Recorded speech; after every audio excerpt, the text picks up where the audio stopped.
Hi, and welcome to our Learn It Short series, where we cover a topic in a short video of just a few minutes. My name is Chuck McCullough, and this lesson is on properties.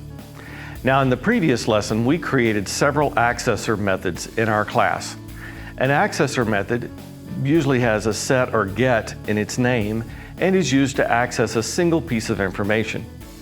In C#, we can represent this concept with a special syntax called the property syntax.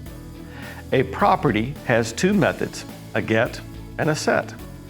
Now, it can have just the get or just the set for write-only or read-only properties. To other programmers, the syntax looks like the code is accessing a data member or a field rather than calling a method. There's no parentheses. But behind the scenes, they are calling a method. They're either calling the get or the set method in our property. Properties just help us avoid the cumbersome get, set method names. Now, as you can see in this example, the class has a field called name with a little n and a property called name with a big N. The property body has two methods inside of it, a get and a set.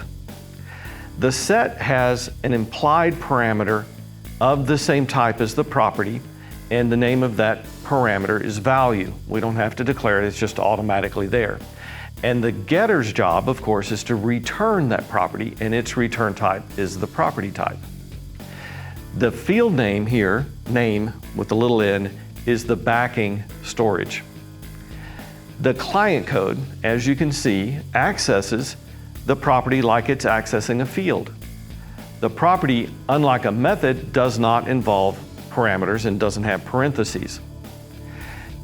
Now, we can convert all of our getters and setters in the temperature to properties. Note again that the getter returns the property type, float, in this example, and the setter takes that type as a parameter. The setter has that implied property argument, the one that's named value. Now, to access a property, simply mention it in your code. As you can see in this code, we lost the parentheses that we had as part of the method, and we just treat it like a field syntactically. Properties are pretty cool. Hey, be sure to hit that subscribe button so you don't miss out on any content. And for a more in-depth course with hands-on labs, visit our website at mcculloughAssociates.com and check out all the links in the description below.